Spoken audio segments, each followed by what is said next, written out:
the way that we've been communicating so far has been targeting a very narrow demographic. And so if we need, which we do, to increase human resources coming into our sector, then we need to appeal to a much larger demographic, because the demographic that we're appealing to is getting smaller and smaller. In today's conversation, I'm talking with Dr. Haydon Mort. Haydon is the director of Geologize, a company that he founded to help geologists communicate better with the world.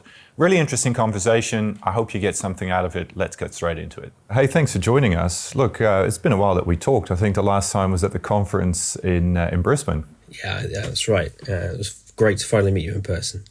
Yeah, because we started talking about it a couple of years ago when I first heard about Geologize and what you're doing, and great timing. I think what the world needs is Geologize, and really fantastic to see what you're up to. And I was just recently watching some of your YouTube videos as well, and some of our staff have actually started doing your course. So really interested to hear what you're up to, and I got a number of questions for you because this topic is super hot on this side, as you figured out when you came to the Mining Geology Conference. But maybe before we get into that, give us a bit of a background. I mean, how did Geologize even start, and what's your background, and how did you roll into this? So my background is in geochemistry, and I've just always been passionate about communication. My mum is an artist. She kind of likes music, and my dad, well, he did his degree in chemistry and is pretty empirical. So I always had those kind of two sides in my life, and I kind of migrated into the earth sciences when I saw the Grand Canyon, and that was kind of a moment for me. I was like, wow, that's incredible. And I decided that I wanted to go down that road, but I kind of quickly realized that, my presentations were always over the top. I was always trying to add an artistic flair, it was kind of encouraged that I shouldn't do that at universities. Like, what are you doing? Why don't you just focus on the data? And I was like, well, I just love doing it. I just love the creative process. And there's very little encouragement given to geoscientists, or any scientists, to be honest with you, to actually fulfill that creative need. And I kind of, long story short, a long time later, I discovered that this is what I really want to do. For me to have professional fulfillment, I need to actually have the geosciences, the sciencey stuff, and the creativity stuff. And I kind of moved into communication through kind of a backdoor route about 20 years ago, when I had an event in my life and I had to care for somebody with some severe mental issues, and that actually kind of made me study the brain more carefully. And it became such a passion for me, like neurology. I stumbled across attention, memory formation, and how that actually works. And I was able to employ those discoveries, if you like, looking at academic journals, into the way I teach, into the way I talk to the public, which I always like to do anyway. And it became successful. And then I started social media, YouTube, then Instagram, and I thought to myself, well, it's just me and a handful of other people doing it. And given where we are with the geosciences, we need more people, a lot more people, to be doing this. And so maybe the best way I can help, rather than being just a drop in the ocean, is to train other geoscientists to do it effectively. And so that's what my course, Practical Geocommunication, attempts to do, to actually train geoscientists en masse. So I think that kind of brings you up to speed, a bit of background about where I come from. Yeah, that's so interesting, because you would like to think that of all the scientists out there, the geologists would be best at waving their arms around passionately and talk about rocks and, connect with the public. And you would like to think that the lab rat with the white lab coat might struggle a bit more to connect with the audience. And if I think back to my geology teachers, they were always passionate people, but maybe that's because they were the teachers. What is it that we're not doing well then, as across the board? How do we not connect with people talking about rocks and geology, or is it something completely different? Well, I think we do connect with people. As you just alluded to, we are natural storytellers, aren't we? That is the nature of the geosciences. We have amazing epic stories built into the rocks. And so we do connect with people, but they tend to be a certain kind of people. It tends to be kind of people who are interested in that kind of stuff, who actually have a predisposition for curiosity.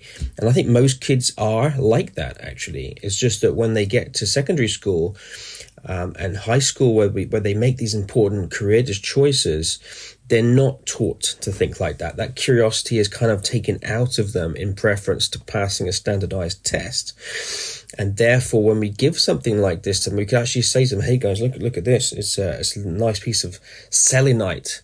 That's a real piece of selenite, by the way. I don't know if you can pick that up on the camera, but you see how its crystal structure kind of reflects back to you in a band of light. That's amazing, right? Now that's going to appeal to quite a narrow section of those high school students. Now, to connect emotionally, you need to understand a little bit about how the brain works. So essentially, you need to actually make a connection with their lives. Why is it relevant to them? That's the way you kind of attract anybody from any walk of life. You need to consider what their interests are. So what we tend to do as geoscientists is we sell our science for the sake of our science. We don't insert it into a context which people can really understand and get to grips with. We don't use analogies from their lives to explain processes that we deal with on a day-by-day basis, for example. We don't use metaphor and linguistic tools in our discourse. So it's kind of a one-way communication. And it often comes across as, we're important and you need us, especially when we talk about mining, for example. And that often comes across as arrogant, especially since we know most people aren't particularly in favor of mining. So there are a whole raft of issues that we have to deal with. And you're right, it should be relatively easy given how cool our subject is: earthquakes, tsunamis, volcanoes. But unfortunately, the way we've communicated so far has been to a relatively small demographic. So isn't that then that we're more battling the system rather than the young person that needs to be convinced? Because it sounds like we probably can speak to their imagination, but if you're talking about the system just being focused on tests and that sort of dry part of the process of getting information into young kids, it doesn't sound like we're trying to connect with young people, or there's a difficulty there, but it's really the system that's holding us back from communicating with them. Well, they're not mutually exclusive. So we can still connect with young people outside school. Okay, so we can bypass school very nicely on social media, especially on TikTok and Instagram. That's relatively easy. It's just that it would be very nice and very useful if the schools could adapt their curriculum. But this is a top-down effort that requires a fundamental rethink of the way we educate children. We can look to case studies such as Finland, for example, where there are no subjects at high school. It is a holistic curriculum, and the way you're taught maths, for example, is inserted into geography, and geography is inserted into chemistry, and everything is related together, and that gives young people a much better and more healthy view about how everything relates to everything else. And they would quickly discover on their own, which is the best way to discover, why geology and our Earth is the basis of a healthy planet, and how we need to use that planet in a way which doesn't put in detriment to future generations. So that would mean that kind of thinking, that kind of thought process would probably attract more people over to the geosciences. I haven't got any firm data out of Finland. It's not a big geoscience country, but I think that would be the way to go. But it's a long haul, that is. Yeah, sure. And I'm just stepping back to what you said about the mind and the brain, because I remember talking to you about this before, but can you give us a bit of a glimpse of what we can do with that knowledge, or that crossover knowledge between understanding the mind, without giving too much away, I guess, because I'm sure you talk about that in your course. But what is it that you know with the background of studying that part of the equation that helps you focus this discussion? Well, if you it kind of starts from first principles. If you understand the way the apparatus, the neurophysiological apparatus that we have received from our evolutionary psychology, that's what it is, then you kind of know that we have to work with that in order to get to our end goal. If our end goal is to change minds, change opinions, and to create new memories, and of course, what are we if not just a whole collection of memories that makes us who we are? So if we want to change people and therefore en masse shift society's opinion, we need to kind of respect the basic apparatus that every person has. So, for example, in the hippocampus, there is a small area called the basal ganglia, which is kind of like playfully termed the bouncer of the brain. So it's like a nightclub bouncer. It receives information from our different senses. It comes in and it makes a decision. You're not coming in. You're a waste of time. Go away. You can come in. That's interesting. And that information which does come in, it will go to the parietal lobe and it could form a memory. It'll also get sent to the prefrontal cortex, so we become aware of what we're actually, this interesting sense that has arrived. How do we actually make it so that incoming stimuli or stimulus is paid attention to and it is recorded, actually goes into the memories and changes who the person is permanently? Well, there is a limit. In fact, you can think of it as this classic thought experiment of, you probably do it. You just came driving to your work today. You've driven that road so many times that you can almost do it on autopilot now. You can driving down a motorway, you just see things time after time. You can almost, and you should never do this, of course, check your phone relatively safely if you're very, very familiar with the road. But the brain has a certain way of paying attention. So if a child walks out between a car, then that child does not fall into our standard memory of that road. And so a message, that visual stimulus, is sent to our basal ganglia, which immediately triggers a response, okay? And it rises above what we expect, and suddenly our attention is involuntarily orientated towards that. And now, that's just one thing. So we can then use that knowledge of how the brain works to actually create ways of communicating which rise above the noise of what is expected and almost involuntarily orientate the attention of people. The other way is to use the amygdala to create an emotional response in the people. So that involves storytelling. It involves being open and having the audience empathize with you. And to do that, you need to empathize with the audience too. So those empathetic pathways of the brain, they have quite a strong dopaminergic response. So if you can actually create a positive feeling, and then those incoming stimulus that you're actually producing are then associated with that positive feeling, people are much, much more likely to pay attention to what you're saying and much more likely to remember it. I'm going into too much detail, it's all in the course, but just understanding these little tidbits of information makes you understand, well, one, take-home message, I need to stand out, and I need to create an emotional reaction. If I don't do that, then it doesn't matter how beautiful this sandstone is. It's just going to be appealing to a certain number of people and certainly will not appeal en masse. I've kind of gone on a bit too long there, but I hope you get the idea. No, not at all. I mean, you make the point about empathy in your video as well that, I suggest people look up on your YouTube page. And you made the mention in the mining geology keynote address that you had and in the evening before that 1 hour session. So this is clearly a critical point. And coming from my experience of trying to have this discussion in the mining industry, for years we've been using hypocrisy as a tool, which is clearly the wrong tool to use and the opposite to get through to people. And people have been pointing out for more than 5 or even 10 years that hypocrisy is not the right way to convince somebody. The old mobile phone argument. Do you know how many of these elements are in your mobile phone, you hypocrite? You really steer people away from that argument, right? And you try to get them to focus on the positive stuff and the empathy and the storytelling, right?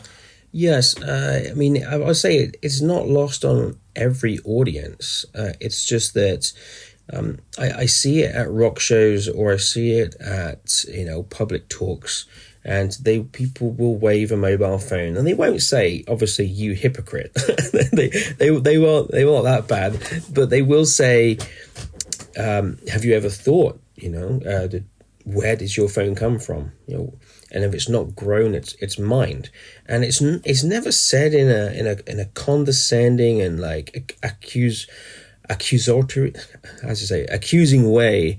But what we know from research that the vast majority of people are at least ambivalent about mining, and many are hostile.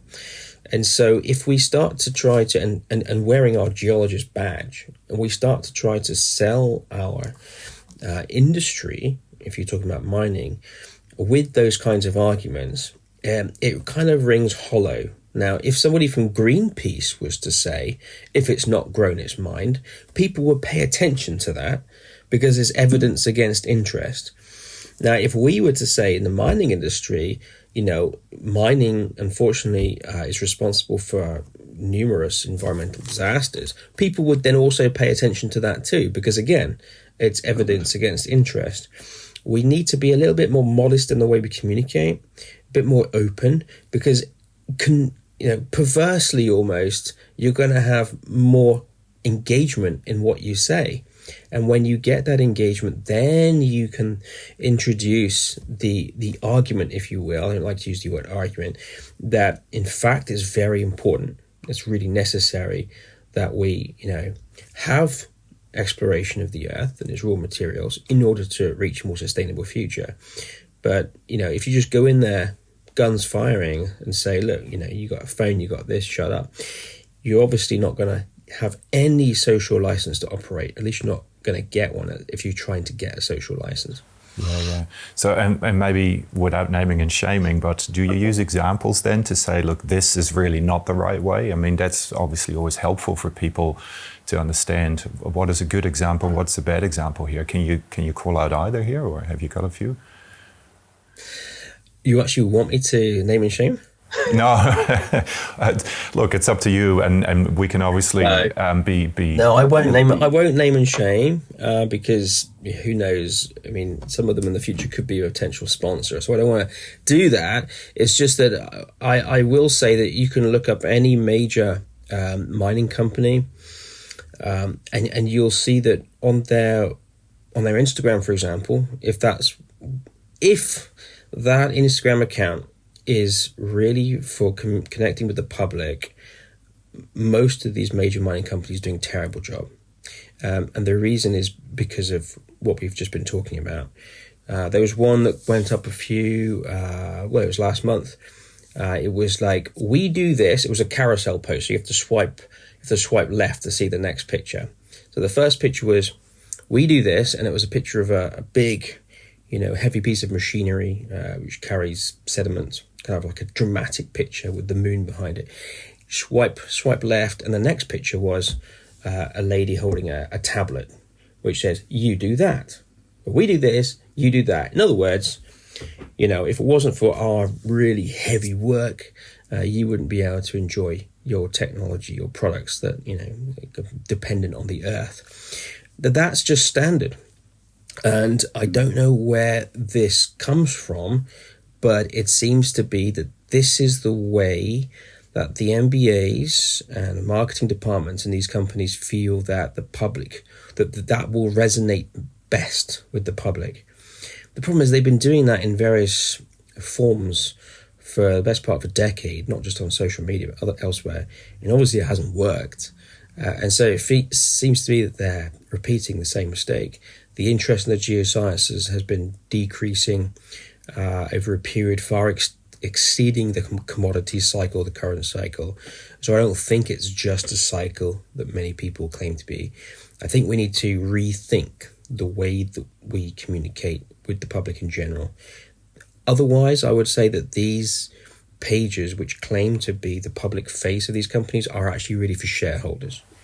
That's interesting, because it's known to everybody that this is a big issue, right? Including the PR people at the big mining companies. And as a matter of fact, from what I know, talking to some of them, is that they all care equally about this, and we all understand, as you call it, that we are in this existential crisis, right? I mean, that's, and I'll come back to that point later. But what is it then What's the cross-section of the people doing your course? Are you reaching through to these bigger companies, or are you feeling you're getting some traction in some places and not in others? And where does your own marketing focus lie to trying to get through to those bigger companies? Yeah, so the bigger companies have been difficult.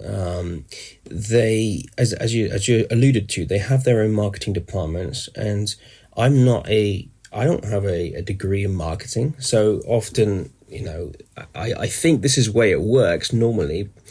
Somebody, maybe a geo in that company would, forward my content or forward my presentation that I've given to marketing department, and they would be like, who the hell is this? It's a geologist telling us how to actually communicate. Get out of here. The way that I'm reaching companies tends to be through other means. So licenses which have been given to professional geology associations, such as the Australian Institute of the AIG, Australian Institute of Geoscientists, and Geoscientists Canada, which is the equivalent of the AIG in Canada, been enormously successful. And these obviously you need to be professionally registered geoscientists to be a member of these organizations. So they have been actually some of the biggest advocates for my course. Geoscientists Canada started in January. There's about 2,000 enrollments through that license already, which is phenomenal. And it kind of like, I have some people saying to me sometimes, we would license your course, we would give this to our employees, but to be honest with you, we're more concerned about internal communication, which is important. That's fine. But in fact, just the evidence that I have, it shows that in fact the professional geologists know better than anybody just how important public-facing communication is for the health of not just their companies, but for the health of the science. And so many of the people in big companies who have got access to my course haven't got access through big companies. They've got access through institutional licenses, such as the AIG license. That starts to increase my profile within those companies, and then eventually, there might be something happening with those companies. Something's starting to happen with Rio Tinto, but it's still very low-key. Yeah, sure. Well, so maybe step back to that existential crisis that you talk about, because this is maybe a good point of overlap, because all of those companies do acknowledge that, and as you and I talked at the conference and in other instances, there's certainly a lot of discussion around that at the moment. The AusMM has created a number of events to discuss this very issue, and we've got a big round table with all the bigger players having this discussion. There are also events where we discuss exactly these things, and a few webinars been put out by the AusMM. And in my view, there are so many different people involved with that discussion all around the world, all doing their own thing. Incredibly hard, because it is a global problem, right? So I find it sometimes a bit frustrating that we're having this little sideline discussion here, and there's somebody doing this there, and there's all these different dialogues going on. How do we really centralize this debate? Because this existential crisis that you talk about and that we talk about, we all acknowledge it, it's there. We have no geologists joining the industry. Geologists are the solution to a greener world. Pretty simple solution, you'd like to think, but we're still all having these different discussions. How do we elevate this and get all around the same table? Are you having any discussions outside Geologize to see if that, might become a little bit tricky, a lot of talking, a lot of politics and so on, but surely that's the way out of this mess.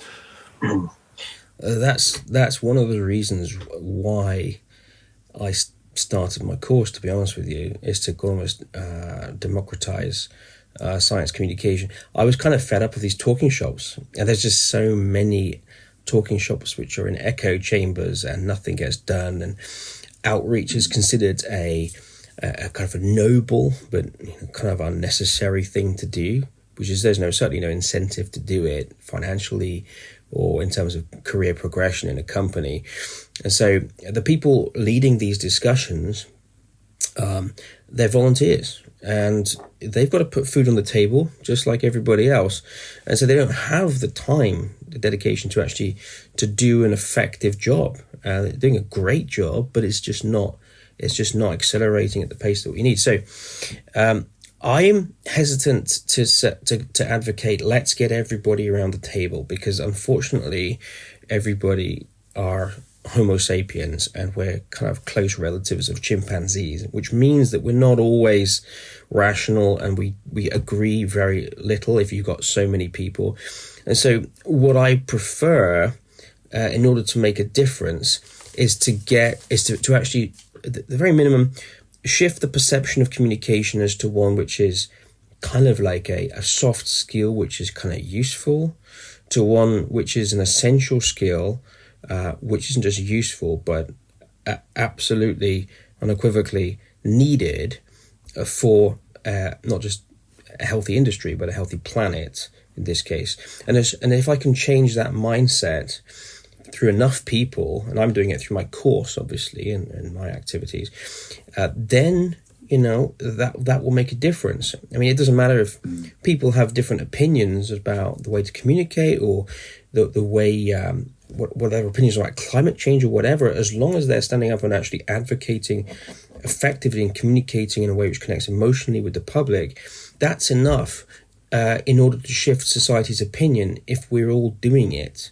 And if we all acknowledge the importance of it. Sure. And so then there are other things we can do. We can change university departmental rankings, which take into account, efforts to do with public outreach, career progression. There can be a weighting attached to, your outreach in the community, for example. And university vice chancellors also, they need to understand that, a university might be suffering financially, but, how important that department is, that geoscience department is going to be really essential for a healthy society. And, they should be just closing it, which has happened quite a lot, I understand, in Australia, and I don't know about New Zealand.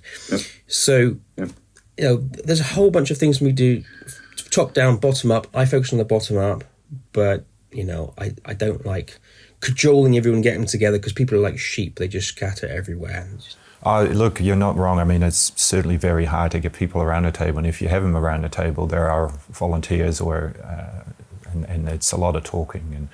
But, there are certainly inroads that we're making, because, I play a little bit in that space. But, I can completely see your point. It's sometimes very frustrating.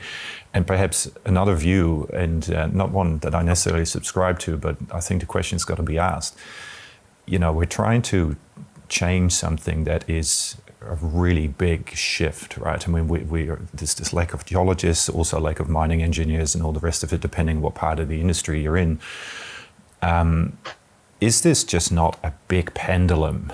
And whatever you try and do to shift that, is it really going to get more people into geology? Is this not just society changing its focus?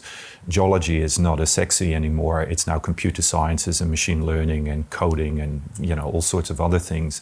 Are we just trying too hard to fix something that society will take left until at some point something will break and the pendulum will shift right again? To what degree? How do we measure success, and what can we actually do in this really big global shift here?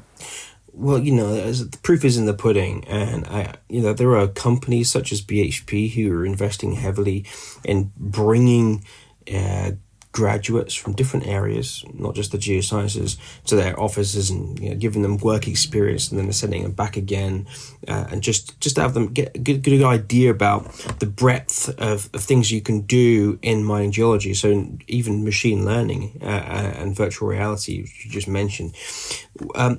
But they don't know. They don't know what the result is going to be with these endeavors there. They're just placing a bet and hoping it's going to work. What I can say is that the way that, all I can say is, again, starting from first principles, is that the way that we've been communicating so far has been targeting a very narrow demographic. And so if we are if we need, which we do, to increase human resources coming into our sector, then we need to appeal to a much larger demographic, because the demographic that we're appealing to is getting smaller and smaller. So whatever we do is subject to sharply diminishing returns, and therefore we need to aim wider. Will increasing emotion and storytelling and having that empathy with the audience make a big difference and swing the pendulum back to the geosciences? I can't see how it can't. I think it has to. There's no reason why. I mean, scientifically, it's just a logical thing that would happen if done en masse. Again, we can't leave it to the Ian Stewarts and the other odd spot documentaries that come up, because again, that's just not enough. That's just simply hasn't got the viewership necessary to make the difference that we need. I think that everybody just needs to accept that communication is way, way more important. Need to become better communicators, and the number needs to become more numerous. And I think that combined with the commodity cycle, hopefully, will bring back a more healthy industry. No, that's great, and maybe this is a good point to talk about the course briefly. Obviously, people need to do the course. I mean, this is a key outreach and a key learning tool for people to have that discussion. How do we access? I'll put a link in the description for people watching the video, but describe quickly how people can access the course, where they should go, and what they can expect out of the course. Okay, well, if you're a member of the Geological Society of Australia, or if you're a member of the Australian Institute of Geoscientists, you have free access. There are more and more universities coming online. So if you're a student or you're a professor or researcher at university, check the list of universities on the Geologize website, and you'll also have free access. That goes around the world. If you don't have access to that, I would recommend that you speak to your head of department and see if they're interested in, or maybe partner with a company such as yourselves. Now, you sponsored a university recently, which is awesome in New Zealand, and see what they can do. Otherwise, if all that fails, you can always buy the course for yourself. And if you're a student, you get a 70% discount anyway. The code is actually on the website, so you can just put that in there. And if you're a professional geologist, I hope you have a little bit of money, and the course costs $400. Otherwise, you wait for an event such as the World Mountain Day or Oceans Day, and then it'll be reduced for about 24, 48 hours. So anyway, and you can also, if you really want, you're like hard up and you're a student, okay, $120 is still kind of expensive. You can divide that payment like 6-7 times, I think, on the website, so it becomes more accessible. Failing that, just get in touch with me and I'll see what I can do. All right. Well, look, I'll put the email address and the contact details on, but it's been really good talking to you as always. Stay in touch, and for those who have an interest, go and check out the website and go check out Geologize. Haydon, thanks so much for connecting, and I'll connect back with you soon at some point. Pleasure, René. Take care.